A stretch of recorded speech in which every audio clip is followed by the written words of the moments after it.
patient. At si Mami, Tiwala ako sa Shield. Shield Antibacterial Soap, napatunayang mabisa. Ang mga nurse, tiwala. Amoy forever. Amoy LQ. Amoy New Calab Berry Blooms. Amoy kalat, amoy good vibes.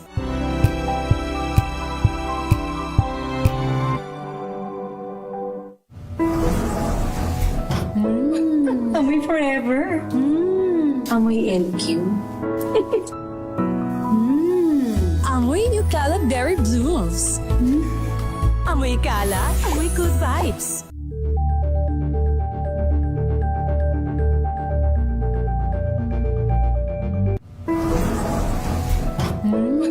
Amoy forever. Amoy LQ. Amoy New Calab Berry Blooms. Amoy kalat, amoy good vibes.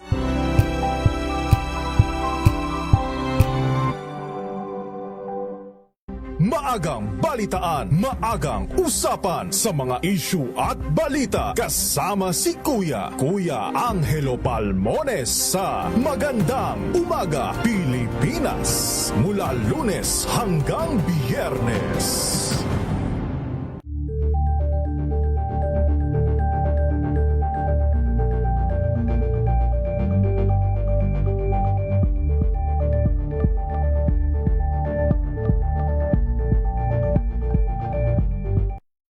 Got you covered. From the hottest hits, exclusive interviews, kilig to the bones fan meet experience, and hataw performances of your favorite stars. Saturdays, 12 noon, dito lang sa DZRH TV.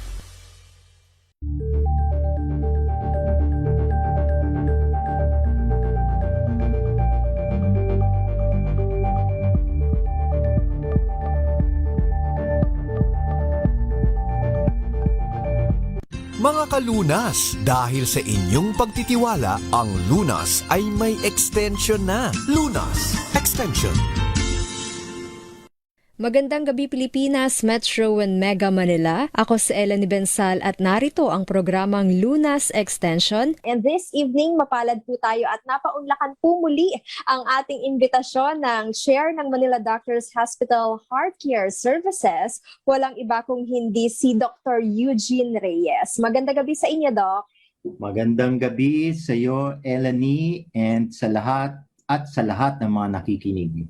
Pag-usapan po natin ngayong gabing ito, cardiomyopathy. Marami pa rin naman pong mga sakit sa puso na iniinda ng ating mga kababayan. Iba-iba yung technical or medical terms dito Doc, di ba? So when we say cardiomyopathy, ano bang klaseng sakit sa puso ito? Na-discuss ko na yan dati. Pero tama ka, hindi lang naman Pebrero dapat pinagdiriwang. Kasi buong taon, may nagkakasakit sa puso, may namamatay sa puso. Wala namang buwan pinipiling oras o pagkakataon. Tama ka dyan. Pag sinabi mong cardiomyopathy, yung cardio is salitang ng doktor na pertaining sa puso. So cardio means puso. Yung myo sa doktor, pag translate mo sa regular na tao, ay muscle. No? Yung pathy is pathology, disease. So pag pinagdoktong-doktong mo, muscle ng puso, may sakit ang muscle ng puso. Ganon. Okay. Ang puso is, di ba, nagko-contract, ganyan. Yes. So kung magkasakit yung muscle niya, hihina siya. Pagkakaroon ka ngayon ng heart failure. Bakit nangyayari ito, Doc, na nagkakaroon ng sakit sa muscle, sa puso, napapagod ba yan? Maraming klase ng cardiomyopathy, no? Marami rin dahilan bakit siya nagkakaroon ng sakit sa muscle. Isa na dyan yung myocarditis, no? Pag namaga siya, pag namaga yung muscle ng puso, nasisira yung muscle. So, hindi na siya mag-function well. Meron din naman idiopathic, walang makitang dahilan pero nagdadilate, lumalaki ang puso. Meron din naman yung hypertrophic, sobrang kapal naman ng muscle sa puso, hindi naman walang mapaglagyan yung dugo sa sobrang kapal niya. Meron din namang pagkatapos ng pagbubuntis, so we call that postpartum or peripartal cardiomyopathy. At marami pang iba. Pero kadalasan nauuwi siya sa idiopathic, ibig sabihin walang makitang dahilan. At meron pa kami isang tinatawag na cardiomyopathy, tinatawag naming stress cardiomyopathy. Stress factor. Yes, stress ang dahilan bakit magkakaroon ng sakit yung muscle ng puso. Etong pagkakaroon ng cardiomyopathy, Doc, ibig sabihin kahit wala sa iyong lahi, hindi mataas ang iyong BP, or kahit na isinilang kang wala namang sakit sa puso. Tama. Walang kadahilanan, ikaw ay magkakaroon ng cardiomyopathy, yung tinatawag nating stress cardiomyopathy. Ang makikita mo lang ay dulot ito ng matinding stress. Oo. Pwedeng psychological or mental stress, at pwede rin namang physical stress. Sobrang stress. Kaya hindi mo rin matuturo kung sino yung magkakaroon nun. Kaya naman, importante pa rin yung nakokontrol yung stress. Wala rin to sa edad, Doc. Kasi kahit sino sa atin, di ba, mapabata o mapatanda, nai-stress. Yeah. Mas prone yung babae. Oo. Kadalasan, siguro 90% babae yung nagkakaroon. Sa dalawang nakita ko, pareho silang babae. Pero meron din mga lalaki, syempre. Yes. At karamihan dito sa mga babae na to ay medyo postmenopausal. So between 40s and above ang age. Pero may nakikita rin sa mga bata, so hindi rin naman kayo spared. So ibig sabihin, it's importanteng nakokontrol natin yung stress. May nabasa rin ako, Doc, na yung cardiomyopathy maaari rin daw iugnay o tinatawag rin na broken heart syndrome. Yun rin ba yung dahil sa stress? Yes, tama ka. Broken heart syndrome, yun din yung tawag sa stress cardiomyopathy. Hindi dahil nabigo sa pag-ibig. Hindi naman. Broken heart kasi parang na sobrahan. Kasi alam mo yung stress, nagpo-produce ka ng maraming hormone. To be particular, yun yung epinephrine or adrenaline. Pagka tayo, nagulat ka, for example, meron tayong tinatawag na fight or flight reaction. It's either tumakbo ka o lumaban ka. Diba? Fight or flight. Dahil nagulat ka. Pero pagka minessure mo yung hormones na yun, yung mga taong na prone sa stress cardiomyopathy, parang 9 times higher yung level ng adrenaline compared to those na hindi nagde-develop ng stress cardiomyopathy. Initially, it was labeled as broken heart syndrome. Pero even before siya tinawag na broken heart syndrome, ang tawag sa kanya, kasi ni-report siya ng mga Hapon, Takotsubo, the word Takotsubo cardiomyopathy. Sila unang nag-report niyan, a series of patient nga na nakita nila na lumalaki yung puso, no? Tapos, pero bumabalik agad. After stress, gumagaling sila agad. Yun yung findings nila doon. Pero, pwedeng bumalik. Kaya importanteng makontrol ang stress. So, pwedeng acute, pwedeng chronic? Acute siya. Okay. Biglaan ang dating. Pagkatapos mong pagkatapos mong may stress, parang heart attack ang kanyang manifestation. Hihingalin ka, mahirapan kang huminga, sasakit ang dibdib mo, mapupunta ka sa emergency room, At syempre, pakikita ka ng doktor. Kung usually, ima-manage ka as heart attack na may acute heart failure, kasi nga ganun yung manifestation mo. Pero kapag tinignan na, chinek na lahat ng puso mo, makikita nila walang bara yung ugat mo. Pero yung ECG mo, yung blood test, ipapakita niya na para ka nag-heart attack.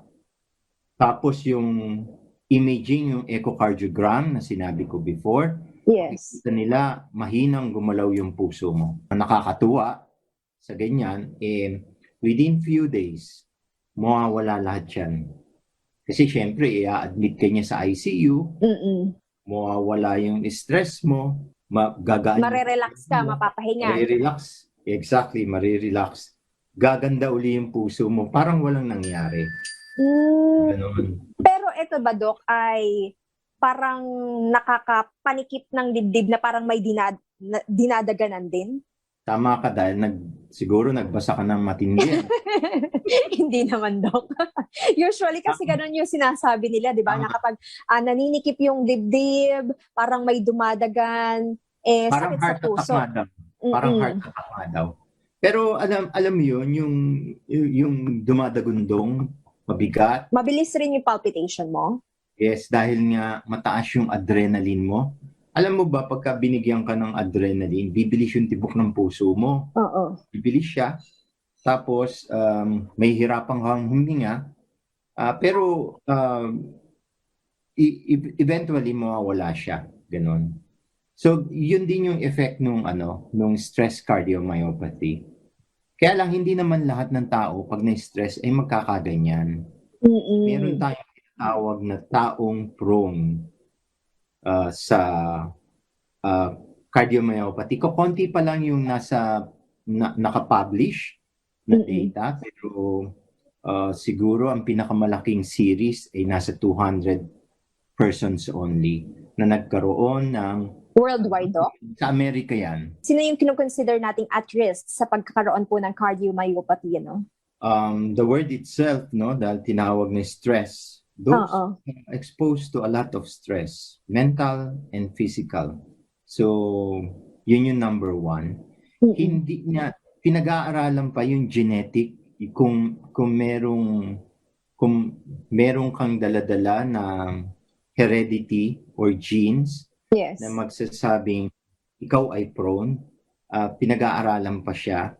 Pero so far, ang mga madalas nagkakaroon are postmenopausal women exposed to a lot of stress, both physical and mental. Pero doesn't mean na hindi ka magkakaroon ng stress cardiomyopathy nang walang malaking stress, kasi may nakita silang ibang tao na nagkaroon ng ganon. Bumuka ang puso, nung ma-admit, nag-normalize. Wala silang ma-identify na stress. So, ano pa rin siya? Gray zone. Gray zone, pero ano siya?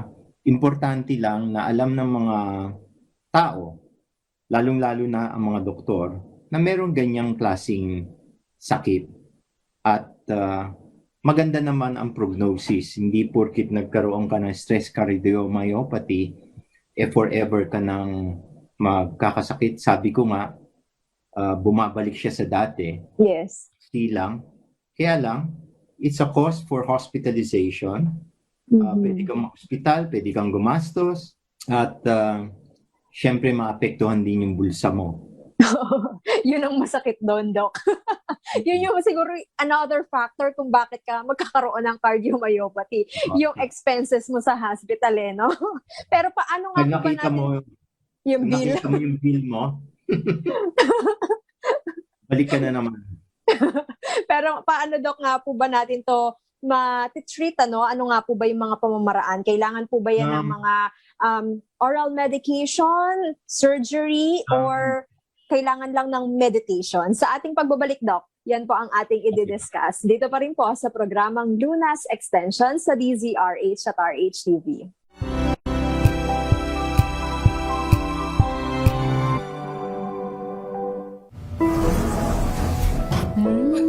Amoy forever. Amoy LQ. Amoy New Caleb Berry Blooms. Amoy kalat, amoy good vibes.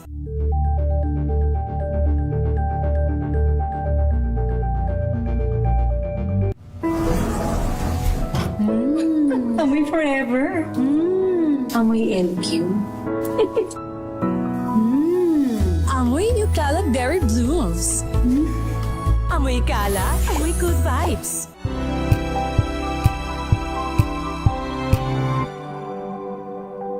Hello, Washi! Laundry day na naman! Yay! Anong meron? Mancha ng chocolate, Oh. putik, may libag pa! Kaya natin yan! With Pride Washing Machine Detergent, may triple stain-away formula. Tanggal ang makapit, madikit, at malupit na dumit mancha. Kaya easy-easy ang labada. Mula noon hanggang ngayon! All you need is pride. All you need is pride. ACS.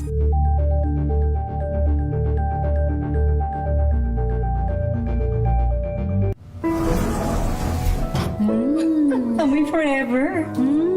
Amoy LQ. Amoy New Caleb Berry Blooms. Amoy kalat, amoy good vibes.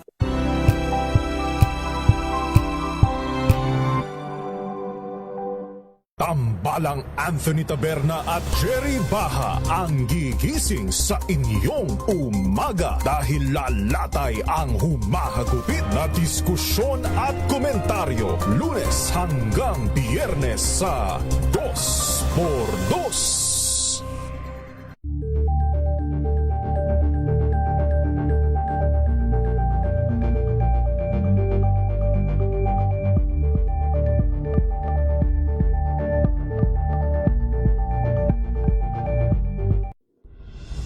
Tuloy-tuloy ang pagtulong, tuloy-tuloy ang pagseserbisyo at tuloy-tuloy ang balitaan kasama si May Binauhan sa Operation Tulong mula Lunes hanggang Biyernes.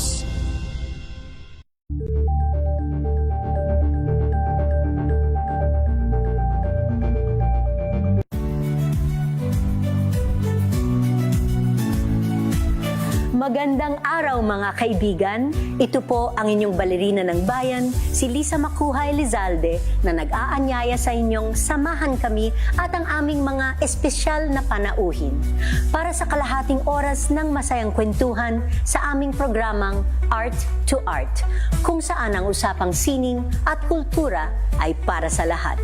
Huwag kaliligtaan, tuwing linggo, alas 3:30 ng hapon, dito lamang sa DZRH Radio, DZRH TV, at via online streaming.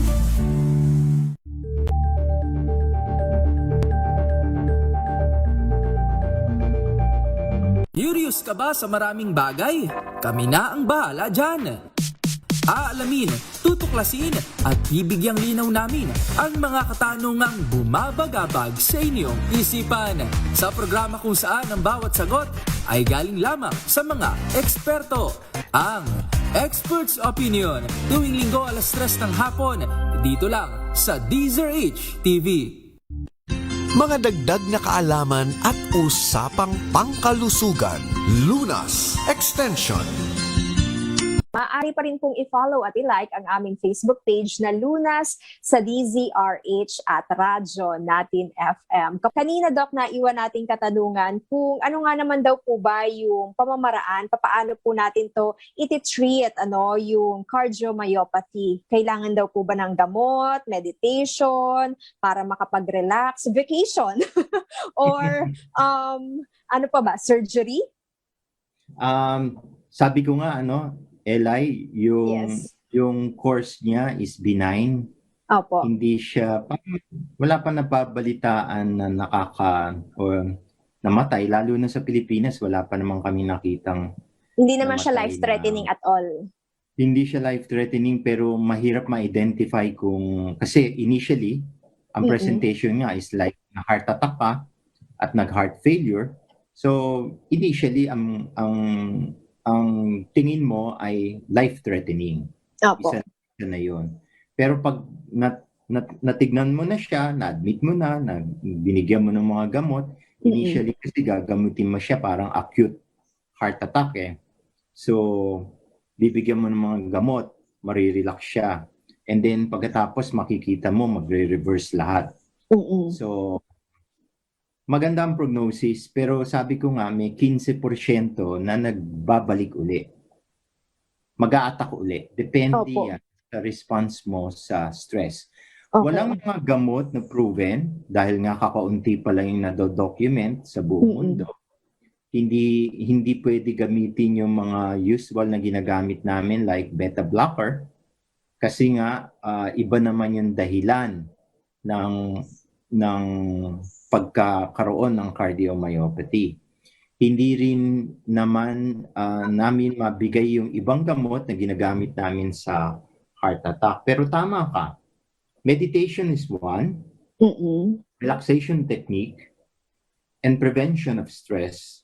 Iwasan mo magka-stress ka. Ang mahirap lang, hindi mo alam, merong ibang tao kasi masyado nang busy. Hindi na nila alam na stress na sila. So, importante yung merong kang relaxation at the end of the day. Yung pagkatapos mong ma-stress, kailangan may anti-stress ka. Siyempre, exercise is one of them. Akala mo kasi stress yung exercise, pero nare-relax yung puso mo pagkatapos. Meditation, lalo na yung pagdarasal. Yung pagdadasal kasi is like a meditation. Pwede ka rin mag-shower, pwede ka rin magpamasahe, pwede ka rin makipagkwentuhan sa mga kaibigan. Yung mga Para nalalabas rin yung mga negative thoughts or yung sentiments. Tama ka dyan. So yun yung yung tingin ko ang pinakamagandang gamot ay iwasan magkaroon ng stress cardiomyopathy. Ganyan. Pero yung stress is just like isa lang sa mga dahilan ng pagkakaroon ng cardiomyopathy. Marami pang dahilan para magkaroon ng puso. Hindi lang stress. Ano naman po ba yung life expectancy natin dito sa pagkakaroon ng cardiomyopathy? Lalong-lalo na yung nagkaroon na ng ilang beses na recurrence ng cardiomyopathy? Sabi ko nga maraming klase ng cardiomyopathy. Depende yan. Yung stress cardiomyopathy, maganda nga ang prognosis. Yes. Parang bumabalik kasi sila sa normal. Hindi nag-iiwan ng scar or any... Yes. Kundi hormonal siya. Yung hormones mo na adrenaline sobrang taas na nahihirapan yung puso sa sobrang taas ng hormones. Pero once na nawala yun, mawawala rin yung Okay na ulit. Pero sabi mo, ang tanong mo kasi yung cardiomyopathy, as sabi ko nga maraming klase ng cardiomyopathy. Merong dilated cardiomyopathy, sila yung malaki na talaga yung puso mo tapos mahina talaga ang Yan pangit ang prognosis. Yan. Meron ding hypertrophic cardiomyopathy, yung sobrang kapal. Yan din pangit yung prognosis. Yung depende talaga sa dahilan kung bakit ka nag-cardiomyopathy. Pero yung dun sa pagkakaroon, Doc, ng makapal na muscle sa puso, tama po ba? Opo. Ito ay dahil po ba sa kanilang mga kinain? Oily foods, fatty foods? Hindi naman. Iba pa yan. Meron niyang genetic predisposition. At sila ay kumakapal yung puso. Yes. Bata pa lang sila, makapal na yung puso. Oo.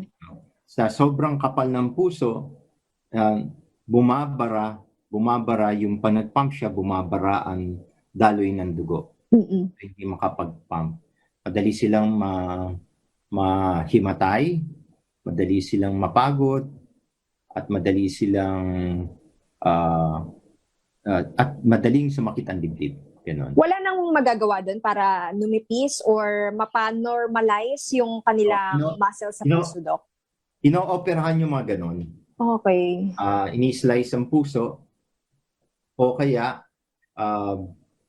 nag-i-induce ng pagbabara ng ugat para ma-heart attack yung part na makapal para lumuwag yung daanan. So meron namang paraan. Yun nga lang, medyo expensive. Ano naman po yung mga do's and don'ts para sa ganitong klaseng kaso, Doc? May mga limitation ba sa kanilang activities and sa kanilang mga kakainin? Sabi ko nga, it's more of lahi. At minsan hindi mo ma-identify kung may lahi talaga. Opo. Kung may siyang daladalang genes. Kundi kadalasan pinanganak na silang ganon. So hindi siya related sa lifestyle. Walang kinalaman sa kinakain. So, but of course, pwede rin kasi silang magkaroon ng sakit sa ugat, sa puso. So, pinagda-diet pa rin natin sila. Ayaw din natin silang tumaba. So, we maintain same weight as much as possible.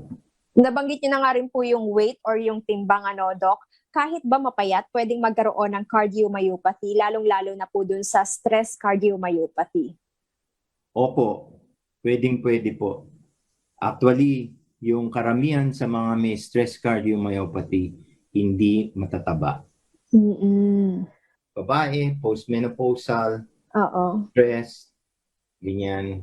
Wala kang makitang dahilan para magkaroon siya ng sakit sa puso. Pero ito daw po ba ay maaaring humantong, Dok, sa pagkakaroon ng yung heart attack mismo? Wala kang makitang dahilan para siya magka-heart attack. Okay. Tinignan mo siya, hindi mataas yung cholesterol, hindi walang diabetes, ganyan. Pero pag magpe-present siya sa'yo na parang heart attack. Parang napagod lang talaga yung pag-pump ng puso niya. Yeah. Oo. As biglang mawawala.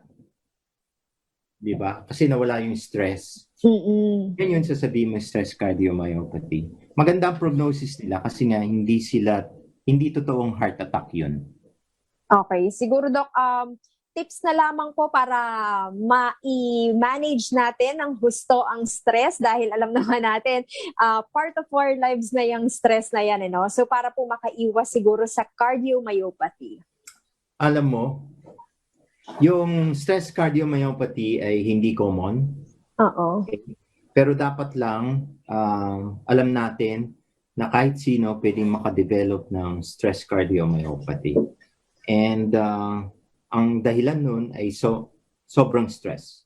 The word itself, sobrang stress. And dahil dyan, syempre, kilalanin mo yung sarili mo, yun ang unang-una. Kilalanin mo, kailangan malaman mo kung sobra ka ng stress. No? Minsan kasi iba denial Doc, na hindi naman ako stress normal lang na ginagawa ko yung trabaho ko, araw-araw, pasok sa trabaho, uwi sa bahay, ganito yung oras ng tulog, ganito yung kinakain. Pero bakit, Doc, di ba, may mga ganon? Ba't ako nagkaroon ng stress cardiomyopathy? Exactly. Ganyan. So hindi mo na alam yung score mo sa stress. And dapat meron kang scoring system sa pagkaroon ng stress. Maraming available na apps sa cellphone, pwede mo siyang even yung mga watch. Opo. Na may measure niya yung stress level mo. So siguro yun yung magandang paraan para ma-measure kung ikaw ay overstress o hindi. Pwede ring activities, yung i-measure mo rin yung activities mo sa pang-araw-araw. Tignan mo tipin mo maigi, may oras ba ako sa sarili ko? Kung wala ka ng oras sa sarili mo, I'm pretty sure, stress ka na. So, make time para sa sarili mo. At ilang oras yung kailangan mo para sa sarili mo, para gawin mo kung ano yung gusto mong gawin. Yan yung mga basihan para malaman kung ikaw ay may stress. At yung oras mo para sa sarili mo, pwede mong gamitin para manood ng TV, mag-sports, mag-exercise, mag-pamasahe. Pero dapat araw-araw meron kang oras para sa sarili mo. Hindi lang basta weekend or hindi lang holiday. Alam mo naman marami sa ating mga Pilipino, Doc, na sub-sub sa trabaho, di ba? Overtime pa yan. Yes. Tama ka dyan.